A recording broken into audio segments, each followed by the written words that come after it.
जय हिंद साथियों, एक बार फिर से बहुत बहुत स्वागत है आप सभी का हमारे YouTube channel competitive Satya classes में। दोस्तों, हम लोग इंडियन पॉलिटी की शुरुआत किए हैं और इंडियन पॉलिटी में एक क्लास जो है हम लोगों ने एक क्लास कंप्लीट किया है, जिसमें कि भारतीय राज्य व्यवस्था से जुड़ी हुई बेसिक बातों के बारे में हमने चर्चा की है। आज का जो क्लास है वह इंडियन पॉलिटी का दूसरा क्लास है और इंडियन पॉलिटी की पहला चैप्टर है। इंडियन पॉलिटी का जो है पहला चैप्टर है, जिसका नाम है भारतीय संविधान की ऐतिहासिक पृष्ठभूमि। भारतीय संविधान की ऐतिहासिक पृष्ठभूमि। और अगर हम बात करें भारतीय संविधान की ऐतिहासिक पृष्ठभूमि की, तो देखिए, सबसे पहले भारत में जो है वास्को डिगामा जो है समुद्री मार्ग से भारत पहुंचा था, जो कि पुर्तगाल का रहने वाला था। और वास्को डिगामा जब भारत आया तो कुछ समय भारत में जो है वह समय व्यतीत किया। और भारत से जब वह वापस गया तो भारत से काली मिर्च, जिसे हम लोग ग्रामीण भाषा में मरीच बोलते हैं, काली मिर्च ले गया।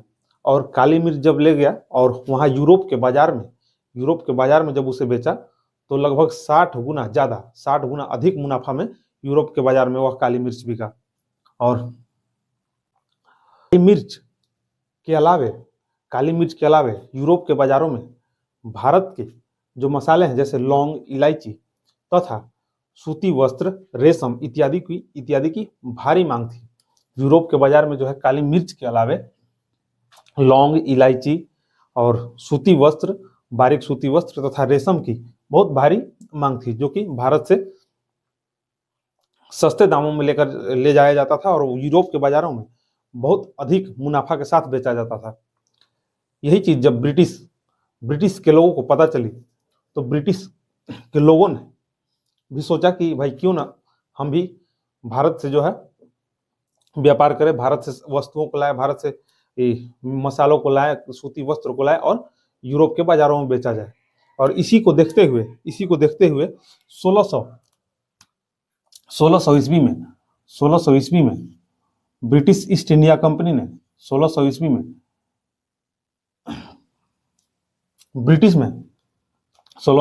ब्रिटिश में एक कंपनी स्थापित हुई, जिसका नाम है ब्रिटिश ईस्ट इंडिया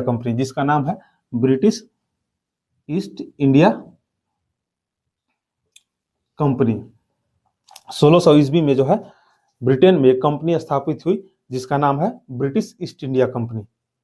अगर हम बात करें ब्रिटिश ईस्ट इंडिया कंपनी की, तो जिस समय ब्रिटिश ईस्ट इंडिया कंपनी की स्थापना हुई थी, उस समय भारत में मुगल वंश का शासन प्रशासन हुआ करता था। और मुगल वंश में अकबर,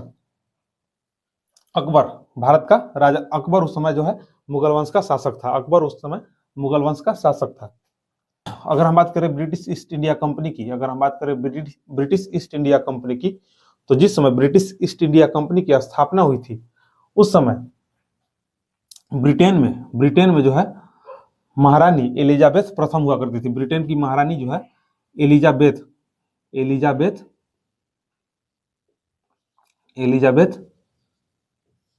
प्रथम हुआ करती थी। जिस समय ब्रिटेन में ब्रिटिश ईस्ट इंडिया कंपनी की स्थापना हुई थी, उस समय ब्रिटेन की महारानी एलिजाबेथ प्रथम हुआ करती थी। और ब्रिटेन की महारानी एलिजाबेथ प्रथम ने ब्रिटिश ईस्ट इंडिया कंपनी को अधिकार प्रदान किया। ब्रिटेन की महारानी एलिजाबेथ प्रथम ने ब्रिटिश ईस्ट इंडिया कंपनी को अधिकार दिया कि कंपनी भारत समेत पूर्वी एशियाई देशों में व्यापार कर सकती है। ब्रिटेन की महारानी एलिजाबेथ प्रथम ने ब्रिटिश ईस्ट इंडिया कंपनी को अधिकार दिया कि जो कंपनी है ब्रिटिश ईस्ट इंडिया कंपनी, यह भारत समेत पूर्वी एशियाई देशों में जो है व्यापार कर सकती है। और इसी के मद्देनजर जो है British East India company Bharat में व्यापार करने पहुंची। और जिस समय British East India company Bharat में व्यापार करने पहुंची, उस समय भारत में मुगल वंश का शासन था और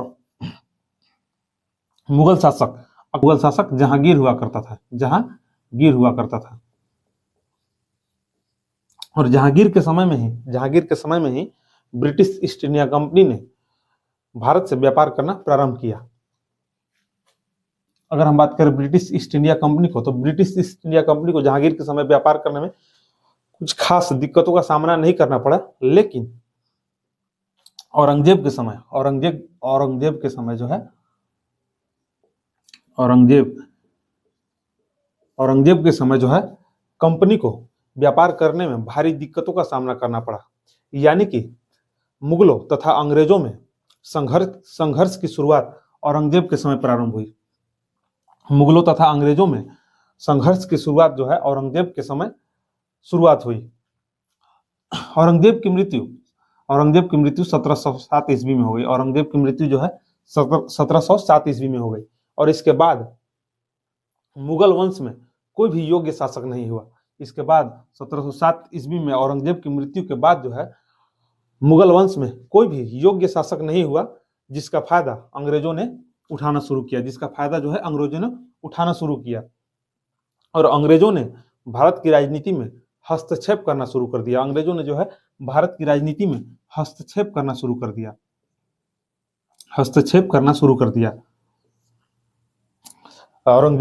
मुगल शासक औरंगजेब की मृत्यु के बाद जो है मुगल वंश में कोई भी योग्य शासक नहीं हुआ, जिसका फायदा अंग्रेजों को हुआ, और अंग्रेजों ने जो है भारत की राजनीति में हस्तक्षेप करना शुरू कर दिया। सन 1756 ईस्वी में बंगाल के नवाब अलीवर्दी खां की मृत्यु हो गई। सन 1756 ईस्वी में जो है बंगाल के नवाब अलीवर्दी खां की मृत्यु हो गई, जिसके बाद बंगाल के नवाब के पद पर सिराजुद्दौला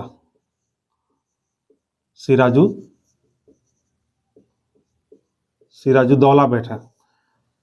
1756 ईस्वी में जो है अलीवर्दी खां की मृत्यु के बाद बंगाल के नवाब के पद पर सिराजुद्दौला बैठे। और सिराजुद्दौला की बात करें तो सिराजुद्दौला जो है काफी शक्तिशाली शासक हुआ करता था। और अंग्रेज सिराजुद्दौला से जो है भयभीत रहा करते थे, सिराजुद्दौला से जो है डरते थे। सिराजुद्दौला जो है व्यापार में जो है अंग्रेजों को छूट नहीं देता था, और इसके अलावा जो है सिराजुद्दौला ने अंग्रेजों को व्यापारिक रियायतों में छूट देना बंद कर दिया। साथ ही साथ अंग्रेजों को जो है सिक्का ढलाई का जो है अनुमति नहीं दिया। इसके अलावा ब्रिटिश ईस्ट इंडिया कंपनी के द्वारा किए जा रहे किलेबंदी को भी सिराजुद्दौला ने रोक दिया, और ब्रिटिश ईस्ट इंडिया कंपनी पर धोखाधड़ी का आरोप लगाया और दलील दिया कि ब्रिटिश ईस्ट इंडिया कंपनी की वजह से जो है राजस्व की वसूली में कमी आई है। ब्रिटिश ईस्ट इंडिया कंपनी की वजह से जो है राजस्व की वसूली में कमी आई है। इधर जो है ब्रिटिश ईस्ट इंडिया कंपनी जो है सिराजुद्दौला का बैकअप प्लान खोज रही थी। यानी कि ब्रिटिश ईस्ट इंडिया कंपनी कोई ऐसा नवाब ढूंढ रही थी जो कि ब्रिटिश ईस्ट इंडिया कंपनी के लिए जो है कठपुतली की तरह काम करे। ब्रिटिश ईस्ट इंडिया कंपनी के लिए कठपुतली की तरह काम करे। तो ब्रिटिश ईस्ट इंडिया कंपनी जो है सिराजुद्दौला का प्रतिद्वंदी ढूंढ रहा था। ब्रिटिश इंडिया कंपनी जो है सिराजुद्दौला का प्रतिद्वंदी ढूंढ रहा था, जिसमें उसको सफलता नहीं मिला। इधर जब सिराजुद्दौला को यह बात पता चली तो सिराजुद्दौला ने ब्रिटिश ईस्ट इंडिया कंपनी को हुक्म दिया कि ब्रिटिश ईस्ट इंडिया कंपनी जो है हमारे राज्य की राजनीति में टांग अड़ाना बंद करे। साथ ही साथ सिराजुद्दौला ने हुक्म दिया कि किलेबंदी का निर्माण रोके। मतलब कि जिस समय British East India Company Bengal में जो है फैक्ट्री डाली थी, उसके चारों ओर जो है ब्रिटिश ईस्ट इंडिया कंपनी किलेबंदी कर रही थी, यानी कि उसका घेराव कर रही थी। इसी चीज को जो है सिराजुद्दौला ने हुक्म दिया कि किलेबंदी को जो है रोके, और किलेबंदी को रोकने का आदेश दिया।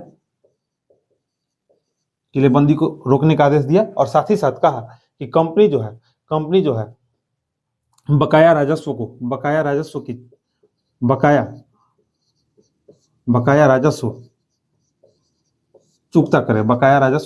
चुकता करे। सिराजुद्दौला ने कंपनी को हुक्म दिया कि कंपनी जो है राज्य का जो बकाया राजस्व है उसको चुकता करे। इधर कंपनी जो है सिराजुद्दौला के शर्तों को मानने के लिए तैयार नहीं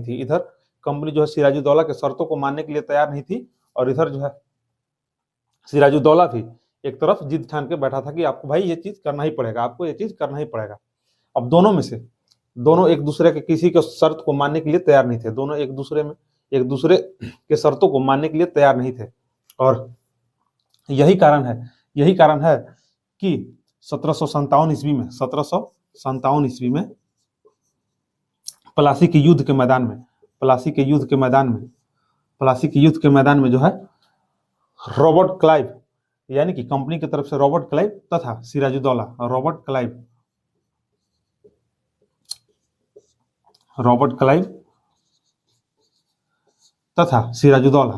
तथा सिराजुद्दौला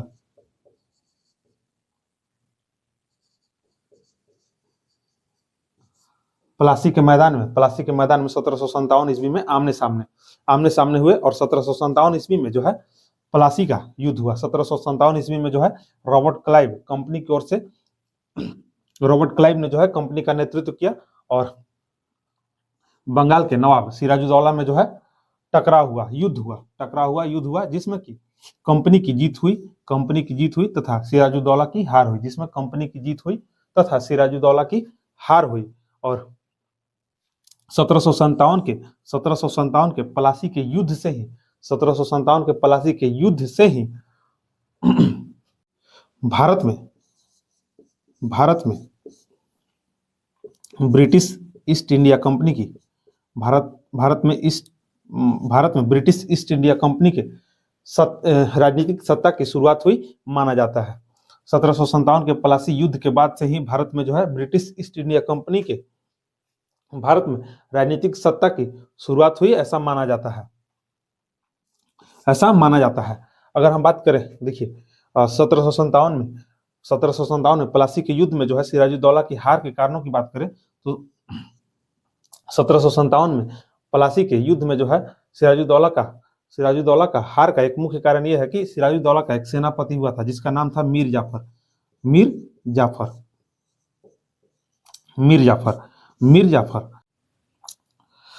जाफर को रॉबर्ट क्लाइव ने बंगाल के नवाब का पद का लालच देकर जो है अपने में मिला लिया और जब 1757 में प्लासी का युद्ध हुआ तो मीर जाफर जो है अपना सेना का टुकड़ी लेकर युद्ध में सम्मिलित नहीं हुआ।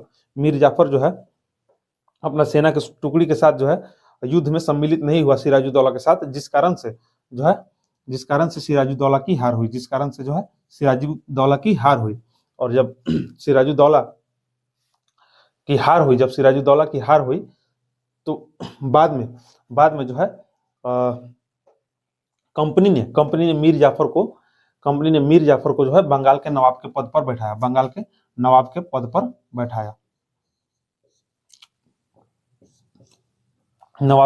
बैठाया और बाद में जो है मीर जाफर के साथ भी जो है कंपनी को सामंजस्य बैठाने में दिक्कतें होने लगी और मीर जाफर भी जो है कंपनी की शर्तों को मानने से धीरे धीरे इनकार करने लगा। तो इसके बाद जो है जब मीर जाफर कंपनी की शर्तों को मानने से इनकार करने लगा तो मीर जाफर को जो है बंगाल के नवाब के पद से हटाकर मीर कासिम को बैठाया गया। मीर कासिम को कंपनी ने बंगाल के नवाब के पद पर बैठाया।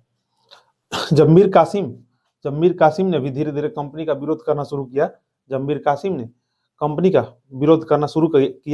मीर कासिम को भी जो है बंगाल के नवाब के पद से हटा दिया गया। इसके बाद 1764 ईस्वी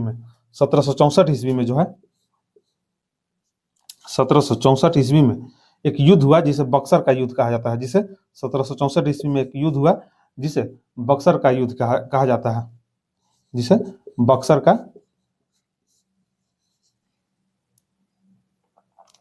बक्सर का युद्ध कहा जाता है। अगर हम बात करें बक्सर के युद्ध की,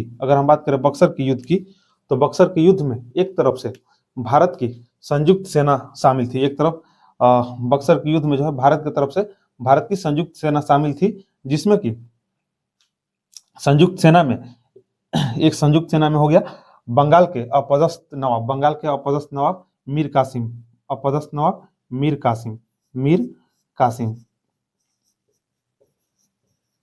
मीर कासिम, वहीं अवध के नवाब सुजाऊ दौला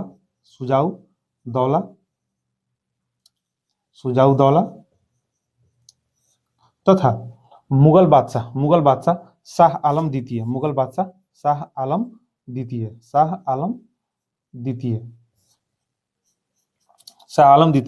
भारत की ओर से भारत की संयुक्त सेना में जो है बंगाल के अपदस्थ नवाब मीर कासिम, अवध के नवाब सुजाऊ दौला तथा मुगल बादशाह शाह आलम द्वितीय शामिल थे। और वहीं कंपनी की ओर से जो है कंपनी का नेतृत्व जो है हेक्टर मुनरो ने किया।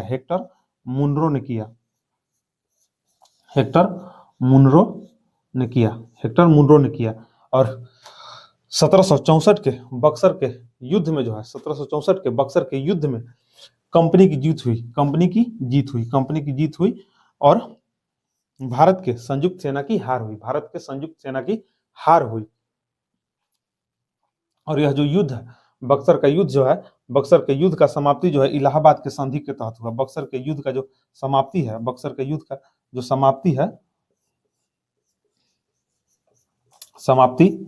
वह इलाहाबाद के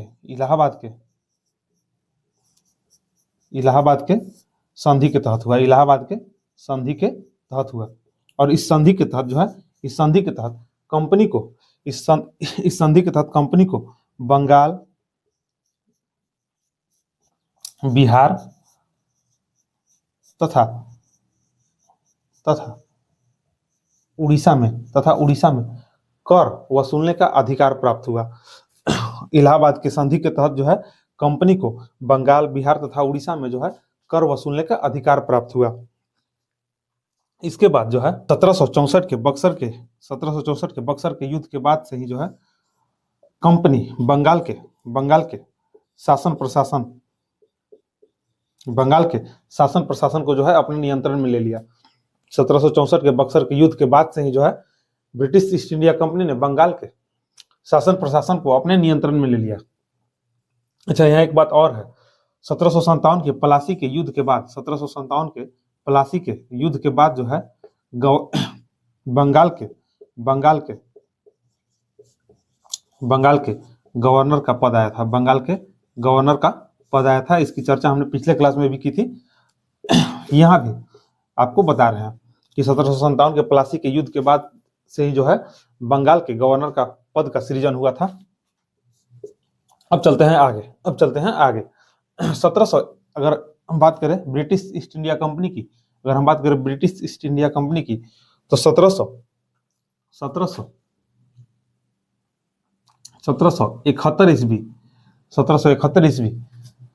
जाते तक ब्रिटिश ईस्ट इंडिया कंपनी जो है पूर्ण रूप से व्यापारिक कंपनी से राजनीतिक कंपनी बन गई। ब्रिटिश ईस्ट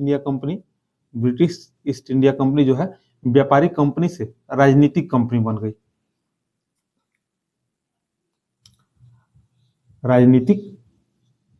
गई। मतलब कि कंपनी ब्रिटेन से जो है महारानी एलिजाबेथ प्रथम के आदेश के बाद जो है व्यापार करने भारत आई थी। और भारत में आने के बाद जो है कंपनी शासन प्रशासन करने लगी। और जब ब्रिटिश संसद को यह बात मालूम चला कि ब्रिटिश ईस्ट इंडिया कंपनी जो है भारत में व्यापार के बजाय भारत में शासन प्रशासन करने लगा, भारत की राजनीति में शासन प्रशासन करने लगा है, तो 1773 ईस्वी में ब्रिटिश संसद ने एक अधिनियम पारित किया। 1773 ईस्वी में ब्रिटिश संसद ने एक अधिनियम पारित किया जिसे 1773 का रेगुलेटिंग एक्ट कहा जाता है। 1773 का रेगुलेटिंग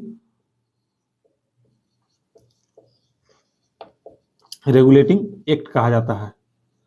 1773 का रेगुलेटिंग एक्ट कहा जाता है।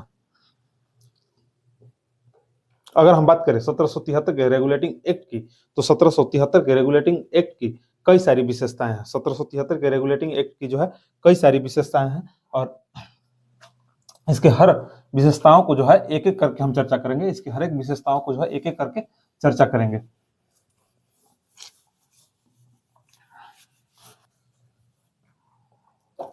चलिए, अगर हम बात करें 1773 के रेगुलेटिंग एक्ट की, 1773 के रेगुलेटिंग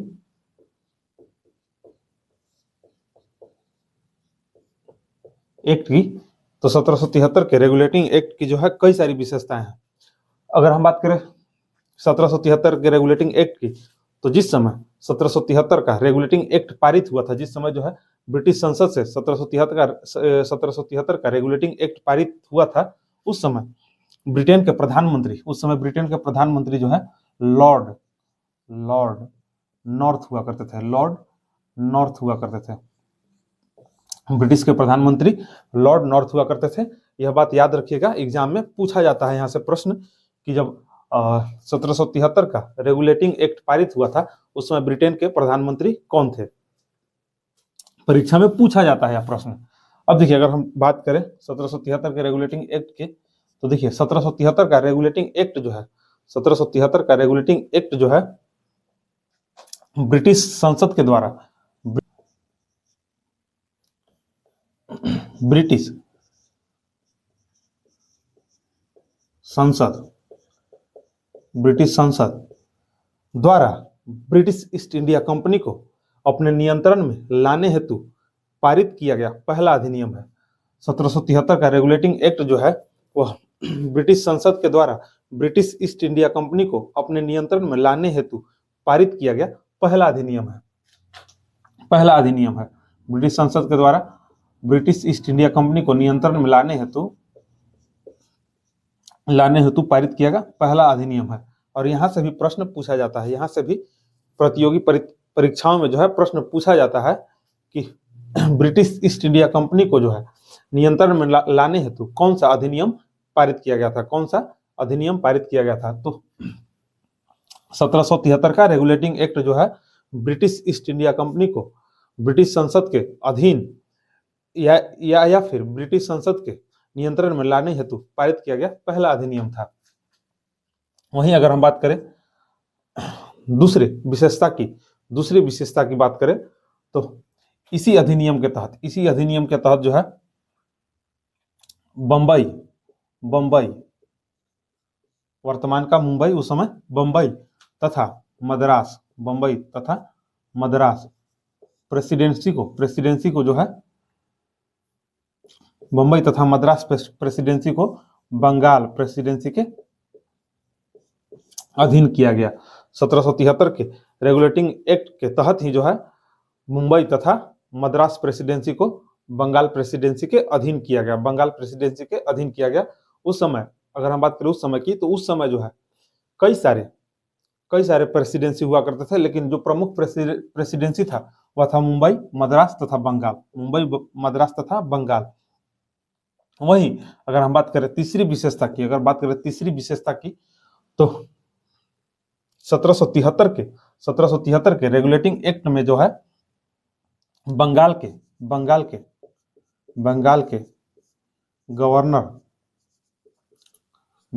गवर्नर का पदनाम बदलकर बंगाल का गवर्नर जनरल किया गया। बंगाल का गवर्नर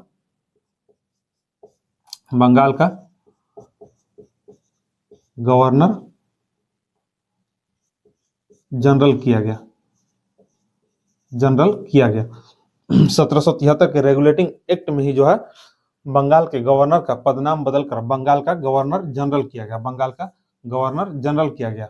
वहीं इसी एक्ट के तहत जो है बंगाल के गवर्नर जनरल के कार्य अधिकार शक्ति में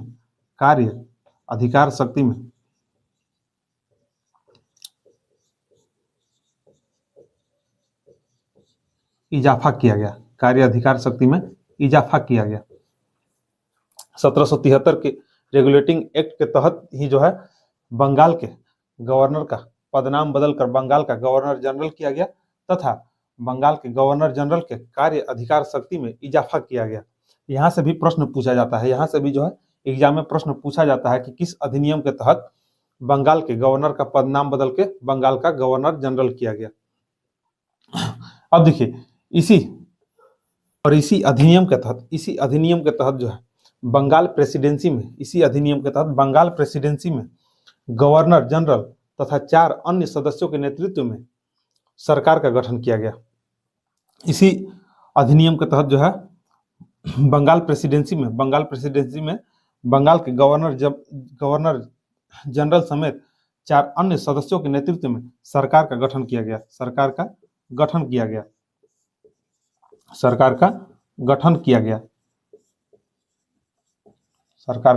किया गया। वहीं 1773 के रेगुलेटिंग एक्ट में ही है, 1773 के रेगुलेटिंग एक्ट में यह प्रावधान किया गया कि कलकत्ता में सुप्रीम कोर्ट का गठन किया जाएगा। कलकत्ता में जो है सुप्रीम कोर्ट का गठन किया जाएगा। सुप्रीम कोर्ट का गठन किया जाएगा। और इसी प्रावधान के तहत 1774 ईस्वी में जो है 1774 ईस्वी में कलकत्ता में सुप्रीम कोर्ट का गठन किया गया। 1774 ईस्वी में कलकत्ता में सुप्रीम कोर्ट का गठन किया गया। सुप्रीम कोर्ट का गठन किया गया।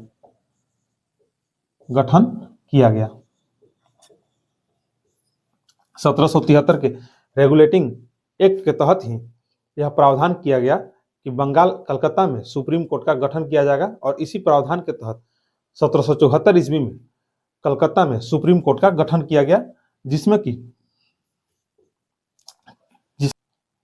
कि 4 न्यायाधीश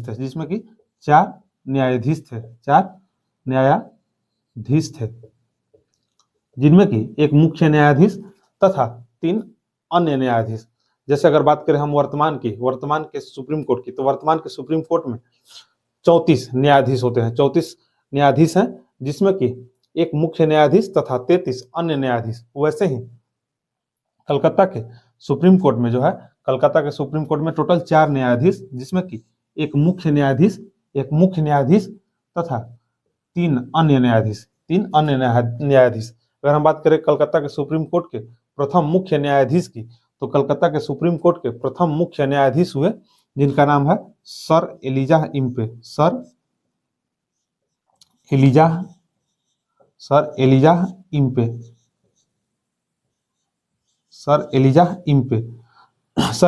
इम्पे जो है कलकत्ता के सुप्रीम कोर्ट के प्रथम मुख्य न्यायाधीश हुए। वहीं 3 अन्य न्यायाधीश जो हुए, उनका नाम है चेम्बर लिम्बेस्टर तथा हाइड।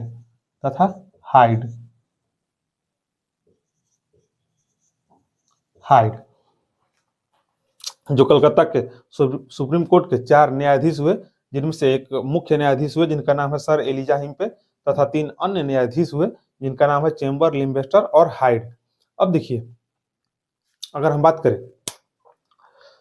बंगाल के गवर्नर जनरल की, तो बंगाल के गवर्नर जनरल का जो है बंगाल के गवर्नर जनरल के कार्य अधिकार शक्ति में इजाफा कर दिया गया तथा सुप्रीम कोर्ट का भी गठन किया गया, जिसमें कि 4 न्यायाधीश हुए। और किन्हीं के कार्यों को परिभाषित नहीं किया गया कि जो बंगाल के गवर्नर जनरल का जो है कार्य परिभाषित नहीं किया गया कि ये क्या काम करेंगे। वहीं सुप्रीम कोर्ट के कार्यों का निर्धारण नहीं किया गया कि सुप्रीम कोर्ट जो है कौन कौन काम करेगा। अब हुआ क्या कि दोनों में टकराव होने लगा, दोनों में जो है टकराव होना शुरू हो गया। बंगाल के गवर्नर जनरल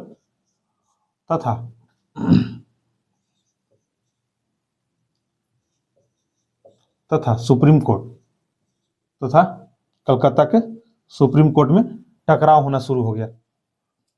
सुप्रीम कोर्ट जो है बंगाल के गवर्नर जनरल के कार्य अधिकार में घुस के काम करने लगता था, और गवर्नर जनरल जो है सुप्रीम कोर्ट के कार्यों में दखलंदाजी करने लगता था। अब दोनों में टकराव होना शुरू हो गया, दोनों में टकराव होना शुरू हो गया, क्योंकि दोनों के कार्यों को परिभाषित नहीं किया गया था, दोनों के कार्यों को परिभाषित नहीं किया गया था कि कौन जो है क्या काम करेगा, कौन क्या काम करेगा।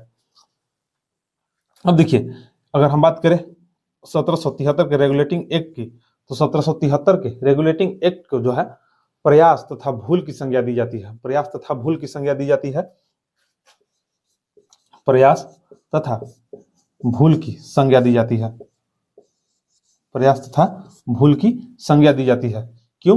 क्योंकि 1773 का रेगुलेटिंग एक्ट जो आया था वह भारत के शासन प्रशासन को बेहतर करने के लिए लाया गया था, लेकिन भूल क्या हुआ कि बंगाल के गवर्नर जनरल का जो कार्य अधिकार शक्ति है उसमें इजाफा कर दिया गया, और इसके साथ ही सुप्रीम कोर्ट का गठन किया गया, जिसमें कि दोनों में से किसी के कार्यों का जो है निर्धारण नहीं किया गया, परिभाषित नहीं किया गया कि कौन क्या काम करेगा, कौन क्या काम नहीं करेगा, और दोनों में इसी वजह से टकराव होना शुरू हो गया। तो यह जो अधिनियम था, यह अधिनियम पारित हुआ था कि भारत के शासन प्रशासन को बेहतर बनाना है, प्रयास किया गया था इस अधिनियम के तहत कि भारत के शासन प्रशासन को बेहतर बनाना है। और भूल क्या हुआ कि कार्यों के निर्धारण न होने की वजह से सुप्रीम कोर्ट तथा बंगाल के गवर्नर जनरल में टकराव होना शुरू हो गया। यही कारण है कि इस एक्ट को, इस अधिनियम को प्रयास तथा भूल की संज्ञा दी जाती है, और यहां से भी एग्जाम में प्रश्न पूछा जाता है कि कौन से एक्ट को जो है प्रयास तथा भूल की संज्ञा दी जाती है, कौन से एक्ट को प्रयास तथा भूल की संज्ञा दी जाती है। अब देखिए 1781 ईस्वी में जो है 1773 के रेगुलेटिंग एक्ट के कमियों को दूर करने के लिए 1781 ईस्वी में जो है 1773 के रेगुलेटिंग एक्ट के कमियों को दूर करने के लिए जो है एक और एक्ट आया, जिसे एक्ट ऑफ सेटलमेंट कहा जाता है, जिसे 1781 का एक्ट ऑफ सेटलमेंट कहा जाता है, एक्ट ऑफ सेटलमेंट कहा जाता है, जिसे एक्ट ऑफ सेटलमेंट कहा जाता है। 1773 के रेगुलेटिंग एक्ट के कमियों को दूर करने के लिए 1781 में एक एक्ट आया, जिसे 1781 का एक्ट ऑफ सेटलमेंट कहा जाता है, और एक्ट ऑफ सेटलमेंट के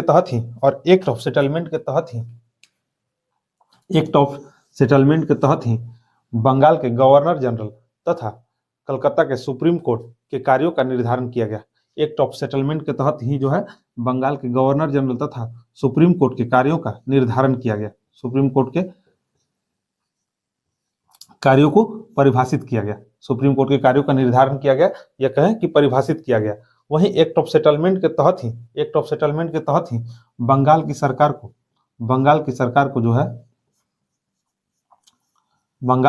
को यह अधिकार दिया गया कि बंगाल की सरकार बम्बई तथा मद्रास के लिए भी कानून बना सकती है। एक्ट ऑफ सेटलमेंट के तहत ही बंगाल सरकार को यह अधिकार दिया गया कि बंगाल सरकार जो है बम्बई तथा मद्रास के लिए कानून का निर्माण कर सकती है। तो यह था 1773 के रेगुलेटिंग एक्ट से संबंधित जानकारियां। 1773 के रेगुलेटिंग एक्ट से संबंधित जो है जानकारियां थी, जिसकी हमने विस्तार पूर्वक चर्चा की है। हर एक चीजों को देखते हुए जो है हमने 1773 के रेगुलेटिंग एक्ट की चर्चा की है, और इस क्लास को जो है यहीं पे समाप्त करते हैं, क्योंकि यह सेशन जो है हम चाहते हैं कि छोटा करके रहे, छोटा सेशन रहे, ताकि पढ़ने में भी आसानी हो, समझने में भी आसानी हो। और इससे अगले क्लास में जो है हम आगे के एक्ट तथा अधिनियम के बारे में जानेंगे। इस क्लास को जो है यहीं पे समाप्त करते हैं, और इससे अगले क्लास में जो है इसे आगे की चीजों को जो है क्रमिक रूप से एकदम बढ़ते जाएंगे, और थोड़ा करके जो है छोटा चैप्टर के रूप में पढ़ते जाएंगे, छोटा जो है हिस्सों में इसको बांट कर पढ़ेंगे, ताकि पढ़ने में आसानी हो, याद करने में कोई दिक्कत ना हो। तो तब तक के लिए जो है विदा लेते हैं और मिलते हैं अगले क्लास में। तब तक के लिए जय हिंद, जय भारत।